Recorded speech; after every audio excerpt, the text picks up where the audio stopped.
In a realm of tsars and epic tales where the sun smiled upon golden domes and the Volga whispered ancient secrets, there lived a mighty tsar named Saltan. He was a ruler of great renown, his beard as black as a raven's wing, and his will as firm as the northern stone. Yet his heart yearned for a companion, a Tsaritsa, to share his throne and bear an heir to his vast kingdom. One evening, as the crimson sun dipped below the birch forests, 3 sisters sat spinning by their cottages. Small window, their voices a soft murmur blended with the humming of the spinning wheel. The eldest, puffed with pride, boasted sisters. Just imagine if I were to become the Tsaritsa. I would prepare a feast for the entire world. A feast so grand, the tables would groan under the weight of it. The second sister, a shrewd and clever girl, flicked her thread and declared, "Well, if it were me, I would weave such lengths of linen so fine and strong that it would clothe every soul in the kingdom, from the lowest peasant to the Tsar himself." The youngest sister, who was not only the fairest, but also the kindest, simply smiled her eyes like summer sky. She spoke softly, her voice a gentle melody. "But for me, I would not feast or clothe the masses. I would give the Tsar a son, a hero, a bogatyr of such strength and beauty that the very stars would envy him. A son to make his father's heart swell with pride." As fate would have it, Tsar Saltan himself, passing by the humble cottage on a solitary evening ride, overheard their conversation through the open window. Intrigued by their dreams, and most of all, captivated by the youngest maiden's sweet voice and noble wish, he dismounted his great cloak, sweeping the dust from the path. He entered the cottage, and the 3 sisters fell into a stunned silence, bowing low before their sovereign. But the Tsar, his eyes fixed upon the youngest, took her hand. His voice, though used to command, was gentle. "I heard your words, fair maiden, and your wish is the greatest a Tsar could ever be granted. Will you come with me to my palace? Will you become my Tsaritsa and make that wish come true?" The youngest sister blushed a deep rose, and with a trembling voice she agreed. Her sisters, though they offered congratulations, their smiles were tight, and their eyes flashed with a bitter green envy. They too were taken to the palace, one to work as a royal cook and the other as a weaver, so they would not be parted from their sister, they said. But their hearts festered with jealousy. The wedding was celebrated with immense joy. Bells pealed across the land. Feasts lasted for days, and the people adored their new Tsaritsa, for her kindness shone as brightly as her beauty. Soon as she had promised, she was with child, and the Tsaritsa, Tsar's happiness knew no bounds. He awaited the birth of his heir with feverish anticipation. However, war called the Tsar away to a distant border to defend his realm from a marauding horde. With a heavy heart, he kissed his beloved Tsaritsa farewell, making her swear to send him a messenger the very moment his son was born. "Protect our child," he whispered, his hand resting on her swelling belly. "I shall return to you both in triumph." Months passed, and the time came. The Tsaritsa gave birth to a son, a magnificent boy, who was indeed everything she had promised, strong, loud, and with eyes that already held a knowing glimmer.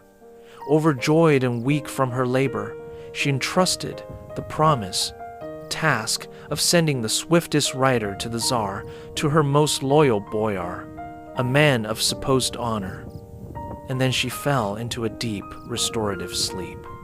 This was the moment her sisters had been waiting for. Seething with envy, and now joined by the ambitious royal gossip Aunt Barbarica, they saw their chance.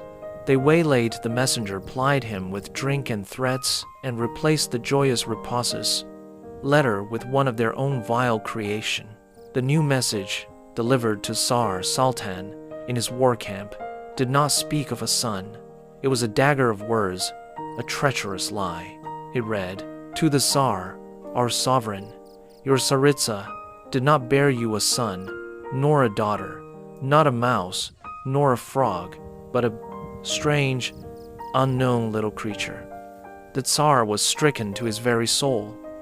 Grief and rage warred within him. How could his beloved have betrayed him so? The message seemed to confirm his deepest fears, planted by the whispers of courtiers before he left. He read the cruel words again and again. His advisors urged caution, but in his fury he sent back a swift and terrible decree. Without looking upon the creature, he commanded, "Do not await my return, do not seek my pardon. But the Tsaritsa and her offspring are to be placed in a barrel sealed with tar and cast into the mercy of the sea." The boyars were aghast, but none dared question the Tsar's wrath in his absence. They were cowardly men, and the jealous sisters, and Barbarika held sway over them with sharp tongues and cunning whispers. They went to the Tsaritsa's chamber, where she lay cradling her beautiful newborn, utterly unaware of the storm that had broken. With false tears and feigned regret, they informed her of the Tsar's monstrous order. She cried out in anguish, a sound that should have cracked the very stones of the palace, but her pleas fell on deaf ears. The treacherous sisters watched with cold satisfaction as she and her infant son were seized. A great barrel was brought thicker than an ancient oak tree. They were thrust into its dark confines. The babe cooed, unaware of his fate. The last thing that Tsaritsa saw before the lid was hammered shut, and the tar sealed them in eternal. Night was the triumphant smirk on her eldest sister's face. Then came the sound of rolling the dizzying tumble down a slope, and the final cold shock as they were plunged into the churning gray waves of the sea. The barrel bobbed on the vast, endless ocean, a tiny speck at the mercy of wind and current. Inside, the darkness was absolute, save for a single sliver of light that sometimes pierced a knothole. The Tsaritsa wept her tears, salting the already salty air. She cursed her fate and prayed for her son's life. "My little Guidon, my poor, innocent child, what world have I brought you into? What cruel destiny?" But the Prince Guidon, for that, was the name she had given him in her heart, did not weep. He grew within the barrel. He did not know the world was any larger than this wooden womb. His mother's love was his son and her milk, his sustenance. He was as strong as she had promised. Days turned to weeks, weeks into months, and then a year passed. The barrel grew tight for the boy, who was now not a babe, but a sturdy toddler. Another year, and he was a child, speaking words of comfort to his mother. Another, and his shoulders pressed against the staves of his wooden prison. He was a son of the earth and the sea, and he was meant for more. One day, a storm of legendary fury seized the barrel. It was tossed between waves as high as mountains, plunged into deep watery valleys, and thrown against unseen rocks. The Tsaritsa clung to her son, certain their end had come. But Prince Guidon placed his small, strong hands against the wood of the barrel and pushed with all his might. He pushed not with muscle alone, but with the spirit of a hero destined for greatness. There was a sound of splintering and cracking a roar that rivaled the thunder above, and the barrel burst asunder its pieces scattered by the gale. The two of them were thrown into the raging foam, but Guidon held fast to his mother, and with a strength unnatural for a boy his age, he swam. He swam through the towering waves, his eyes fixed on a dark shape emerging through the sheets of rain. It was an island, a wild and rocky shore. He fought the current, his little legs churning, until his feet found purchase on solid sand. Exhausted, he dragged his unconscious mother onto the beach, under the shelter of a cliff, and collapsed beside her as the storm finally began to abate. When the Tsaritsa awoke, the sun was shining. The air was warm and sweet-smelling, and she was lying on a bed of soft moss. Her son Guidon was nearby, examining a strange white bird with awe. The island was a paradise. Lush forests teemed with game. Crystal streams bubbled with fresh water, and the beaches were littered with amber and jet. But it was empty of people. They were alone, rulers of a deserted kingdom. They built a shelter from fallen branches and thatched it with reeds. Guidon learned to hunt and fish, providing for his mother. He grew not by days, but by hours, it seemed. Each sunrise he was taller, stronger, his mind sharper. One evening, as Guidon walked along the shore, he heard a pitiful cry. Behind a rock, he found a scene that stirred his heroic heart.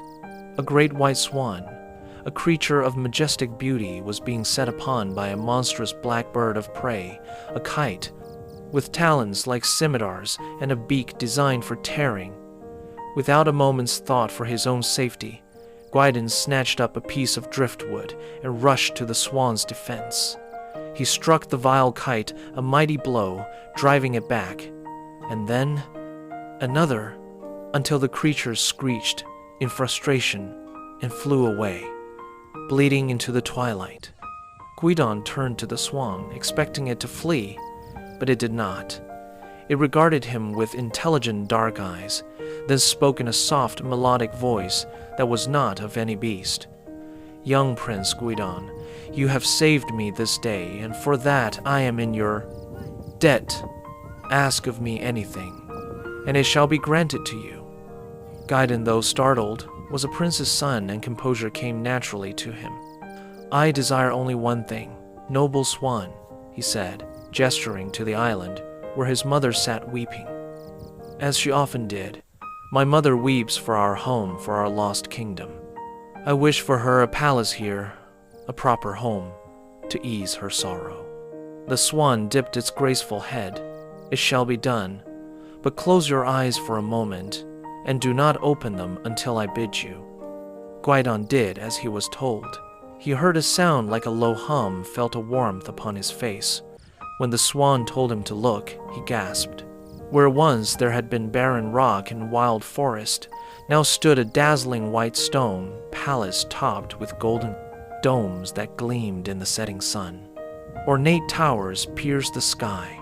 Intricate carvings adorned every archway, and a crystal bridge led to its pearl-encrusted gates. It was a marvel greater than any he had heard his mother describe from her past life. His mother, hearing the strange silence, had come down to the shore, and now she stood speechless, her tears of sorrow replaced by tears of utter astonishment. They entered the palace to find halls filled with invisible servants. A feast appeared on tables laid with gold plates. Music played from unseen instruments, and soft beds awaited them in chambers hung with silk. The next morning, Guidon explored his new domain. From the highest tower, he spied a speck on the horizon. It grew larger, revealing itself to be a great merchant vessel, its sails bulging with wind, its hull heavy with goods. His heart leapt with excitement. For the first time in his memory, he would see other people. As the ship dropped anchor, and the merchants came ashore in rowboats, their eyes were wide with disbelief. They had traded from the frozen north to the sultry south, but never had they seen a city appear overnight on a known deserted isle. They were greeted by Prince Guidon, now dressed in fine robes that had appeared in his chamber, who welcomed them with a grace that belied his youth and his strange upbringing. He hosted them in his magnificent palace, feeding them from his magical tables and fascinating them with his keen mind. When they had eaten their fill and drunk their toasts, Guidon asked them of their destination and their news of the world. "Good sirs," he asked, his voice steady, though his heart hammered against his ribs. "We live in isolation here. Tell me what news from the great wide world, especially from the realm of the glorious Tsar Saltan." The head merchant, a grizzled man with a kind face, nodded. Tsar Saltan. Yes, he has won his war and returned to his capital. He rules with strength, but there is a sadness in him that no victory can erase. The city is abuzz, however, with a new plan. Wonder, a magical squirrel has been presented to him. It lives under a crystal dome of gold and sings songs so sweet they enchant the soul. But its true marvel is that it cracks golden nuts with emerald kernels, a treasure beyond compare. They say there is no other like it in all the world. Guidon thanked the merchants and sent them on their way with gifts of priceless amber. When they had gone, he walked to the shore, his mind racing with a desperate longing. His father, his own father, was alive and nearby, yet utterly unaware of his son's existence. The thought was an agony. He sat on the white sand and wept. The white swan glided silently across the water to him. "Why do you weep, young prince?" Guidon poured out his heart. "I heard news of my father, the Tsar. I long to see him, to walk in his city, to witness this wonder they speak of." The swan listened, then spoke softly. "Then you shall go down to the sea and plunge yourself into the waves 3 times. Do not fear." Guidon, without hesitation, ran into the cool water. He dunked himself once, twice, and on the 3rd time a strange shudder passed through him. The world seemed to shrink and warp in a most peculiar way. He felt a lightness, a sudden transformation. When he emerged from the wave, he was no longer a boy but a small, agile mosquito. He buzzed with a newfound energy and shot into the air, his wings a blur. He saw the merchant's ship and zipped toward it, hiding himself in a fold of the sail. The ship sailed for many days until it reached the great port of Tsar Saltan's kingdom. Guidon, the mosquito, flew off and into the city. He buzzed past the golden domes of the palace and into the great hall where a feast was in progress. There sat Tsar Saltan on his ivory throne, older, wearier, but with the same strong bearing Guidon had heard described. His heart ached to reveal himself, but he could not. He saw the marvelous squirrel in its crystal dome cracking golden nuts and scattering emeralds on a velvet cushion while singing a haunting tune. The courtiers gasped in delight. But then Guidon saw them, his aunts, the cook and the weaver, and that viper, Barbarica, sitting close to the Tsar, whispering in his ear, poisoning the air around them. "Oh yes, it's a fine trick," the weaver was saying. "But I have heard of a greater wonder still. Across 33 lands, there is a prince who possesses 33 warriors of unmatched might, led by this old sea dog, Chernamor himself. They appear from the waves in armor of light and guard his kingdom so well that not a single enemy can approach. Now that is a real wonder, not some singing rodent." The Tsar looked thoughtful and sad. "I should like to see such a thing," he murmured. Fury burned within Guidon, the mosquito. He dove toward his aunt, the weaver, and stung her right on her jealous eye. She yelped and slapped her face, but he was already gone, buzzing away, filled with a righteous anger. He returned to the ship and sailed back to his island. When the vessel was gone, he plunged into the sea and returned to his own form. He ran to the white swan and told her everything of the squirrel of his father and of the hateful boasts of his aunts. The swan listened patiently. "You wish to see your father again, and to show him that your wonders surpass all others." "Yes," Guidon said, his voice firm. "More than anything." "Then it shall be so," the swan replied. "That which your aunt spoke of in envy, I shall grant to you in truth. From this day forth, you shall have 33 knights. They are the waves of the sea, given form and strength, and their leader is my uncle, a powerful spirit of the deep. They will emerge each dawn to guard your shores and vanish each dusk." The next morning, as the sun painted the sky, Guidon and his mother watched from the palace walls. 33 warriors in brilliant armor rose from the foaming waves, followed by a venerable old man with a beard so long it trailed in the water behind him. They saluted Prince Guidon and then took up positions around the island, a protective ring of invincible might.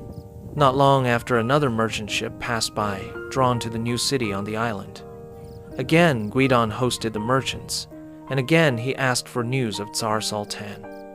The merchants exchanged glances. "Oh, Prince, the world is full of talk," they said. Tsar Saltan was amazed by the tale of the 33 knights. He longs to see them for himself, though many in his court call it a fairy tale. But a new wonder has arrived at his court. A beautiful princess from beyond the seas has come to visit. She is so fair that the sun hides in shame when she passes, and when she speaks, nightingales fall silent to listen. She can weave a tapestry so perfect it shows living scenes. Some say she is the greatest wonder of all. Guidon thanked them and sent them on their way. Again he went to the shore, his heart heavy with a new longing. He wanted to see this princess, to see his father, and to silence the poisonous tongues at court. He called for the swan. "Noble swan," he pleaded, "I must go again. I must see this new wonder, and my father." The swan nodded. "Plunge into the sea twice then." Guidon did so, and on the second plunge he felt the same strange transformation. This time he shrank and grew a hard carapace. He became a bumblebee, swift and determined. He flew to the departing ship and hitched a ride back to his father's kingdom. He buzzed into the palace, and there she was, the princess from beyond the seas. She was indeed breathtakingly beautiful, but her eyes held a coldness that Guidon did not trust. He saw his aunts and Barbarica clustered around her. Their words, like honeyed venom. "Oh, she is pretty enough," the cook was whispering to the Tsar. "But have you heard the true wonder? In a distant kingdom, there lives a princess whose beauty truly has no equal. The sun is her servant, the moon her looking-glass. She walks and the flowers bloom at her feet. She is the wonder, not this mere mortal girl." The Tsar sighed deeply. "It seems my court is full of stories of wonders I shall never see." Enraged Guidon, the bee dove at his aunt, the cook, and stung her right on her puckered lips. She screamed and spat, and the court erupted in chaos. The bee flew away and returned to his island. He transformed back into his own form and went straight to the white swan. He told her of the princess and the latest lie of his aunts. "I wish my father could see the truth," he said, with passion. "I wish he could see the wonder that is here." The swan was silent for a long time, looking out to sea. Then she turned her deep eyes upon him. "You speak of a princess of peerless beauty. Prince Guidon, look into the still water of the bay." Puzzled, Guidon looked down at the calm, clear water. He saw his own reflection, but as he watched it, shimmered and changed. The face that looked back was not his own, but that of the most stunningly beautiful woman he had ever seen her eyes. Holding the wisdom of the ages, he blinked, and it was his own face again. "What magic is this?" he whispered. The swan spoke. "I am that princess," she said softly. "The stories they tell of me are true, but I am also the swan you saved. I am an enchantress, and this island is my domain. The lies your aunts told, they spoke of me without knowing it. You have saved me. You have built a kingdom with me, and you have shown a noble heart. Would you have me as your Tsaritsa?" Guidon looked at the magnificent swan, at the beautiful palace she had conjured, at the mighty knights who obeyed him. And he knew his answer was written in his heart from the moment he first heard her voice. "Yes," he said, his voice full of wonder. "I would be honored." As he spoke, the swan began to change. Her feathers melted into a gown of white semite light seemed to emanate from her very skin, and she stood before him as the princess of the tales. but her eyes were the same kind, intelligent eyes he knew so well. She was his swan, and she was his princess. The next day, a third ship, a royal vessel from Tsar Saltan's own fleet, was blown off course and found the island. The admiral's eyes nearly popped from his head at the sight of the golden-domed city, the 33 knights rising from the sea, and the unearthly beautiful prince and princess who ruled it. He was hosted with even greater splendor than the merchants before him. Prince Guidon, now a man full of confidence and purpose, asked the admiral for news of his father, Tsar Saltan. The admiral could barely speak, such was his awe. "Great prince," he stammered, "Tsar Saltan pines. He is surrounded by wonders, the singing squirrel, the visiting princess, yet he is consumed by melancholy. He is tormented by the memory of the wife and son he cast into the sea on a lie. He knows now he was deceived, but he believes them lost forever. He would give his entire kingdom just to lay eyes on them." This was the moment Guidon had waited for. He stood tall. "Please, Admiral," he said, his voice ringing through the hall. "When you return to my father, the Tsar, you will tell him what you have seen. You will tell him of this city of Buyen, of the Davingda, 33 knights, and their ancient leader, of the princess of peerless beauty. And you will tell him that the ruler of this island longs for nothing more than to look upon his face." The admiral bowed low and swore to carry the message. He sailed back to Tsar Saltan, his mind reeling from all he had witnessed. When he arrived at the court, he found it in a state of deep gloom. The Tsar sat on his throne, his head in his hands. The jealous sisters and Barbarica stood nearby, looking nervous. "Your Majesty," the admiral began, "I bring news of a miracle. I have seen an island kingdom that appeared from the sea itself, ruled by a prince of great strength and a princess whose beauty eclipses the sun, guarded by 33 knights who rise from the waves each morn. And the prince, he bid me tell you that he longs to see you." The Tsar looked up, his eyes blazing with a sudden wild hope. The lies of his courtiers had conjured these very wonders, and now his own admiral confirmed they were real in one place. "It cannot be a coincidence," he roared. "It must be. It must be. My son." He turned on the three women, his gaze terrible. You poisoned my mind with your lies. You spoke of wonders you had never seen, and now I find they are real, and they belong to my own blood. Prepare my ship. We sail at once for this island. I must see this prince." The royal fleet set sail, a mighty armada, cutting through the waves. Tsar Saltan stood at the prow of the flagship, his heart a tumult of hope and fear and terrible regret. They sailed for many days until the lookout cried, "Land ho, a city of gold." As they approached the shore, Tsar Saltan saw it all. The magnificent white palace, the golden domes and lining, the beach, the 33 knights in radiant armor with the old man Chernamor at their head, and waiting on the sand were a handsome young prince with determined eyes that mirrored his own, and a princess so beautiful she seemed to glow. But then his eyes fell on the woman standing beside the prince, her hand in his, her face lined with years of sorrow, but still so familiar, so loved. He let out a cry that was half sob, half roar. His Tsaritsa. The boats were lowered, and Tsar Saltan practically ran through the shallow water to the beach. He fell to his knees before his wife and son, not as a Tsar, but as a penitent man. "Forgive me," he wept, his tears falling onto the sand. "Forgive my blindness, my cruelty." His wife, the Tsaritsa, lifted him up. "There is nothing to forgive," she said, her own tears flowing freely. "We were victims of a great evil, but it is over now. Look at the son I promised you." Tsar Saltan embraced Guidon, feeling the strength in the young man's arms.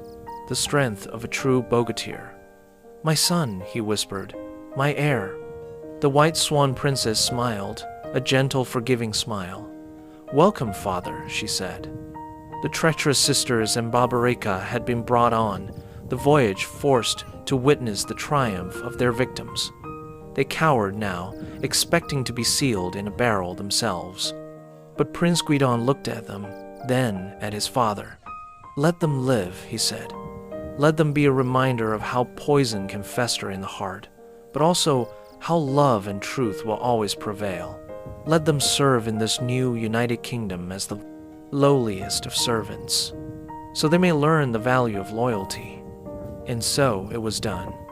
Tsar Saltan, his Tsaritsa, his son Guidon, and his new daughter, the Swan Princess, ruled together from the magical island of Buyan, which became the heart of a greater, happier realm. The 33 knights guarded their peace.